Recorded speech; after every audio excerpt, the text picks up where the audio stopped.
chart, tariffs on Canadian oil could lead to reduced refinery runs and higher gas prices in the US Midwest. So the US Midwest is going to feel this tariffs war or trade war that the US is trying to start with Canada. Yes. Analysts predict Mexico may opt to divert exports to Asia and Europe, significantly reducing shipments to the US.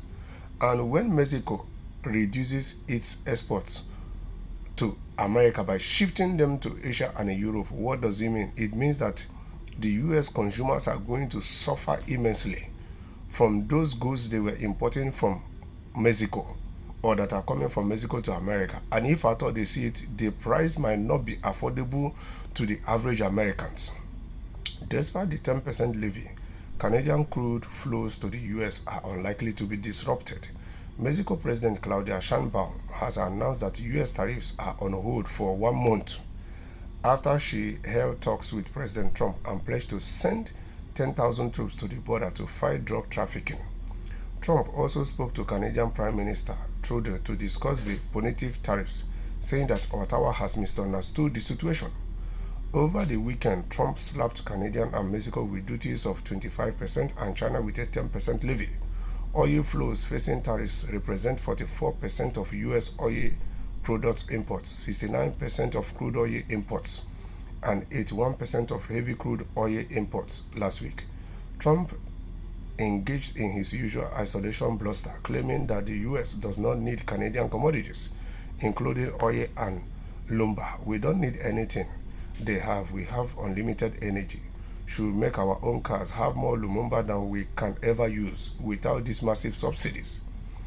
Canada ceases to exist as a viable country, he said, while speaking to the World Economic Forum. However, the experts have pointed out that Trump needs a reality check, and these experts are completely 100% correct. Donald Trump needs a serious reality check. Yes, because if he decided to continue with this trade war with Mexico, with Canada, with China, the BRICS, Europe, when all these countries start shifting or diverting their shipments or exports to US, to other continents, to other parts of the world, it is the US citizens, it is the US economy that is going to feel the heat the most. If he let him reconsider his steps. If he doesn't, America is going to suffer far more than those other countries is threatening. Because when those other countries unite themselves, it means that America is going to be isolating itself from a whole lot of business, and it is equally going to reduce drastically the revenues that are coming from these exports of goods or shipments that are coming to America. America will be losing a whole lot of revenues from that.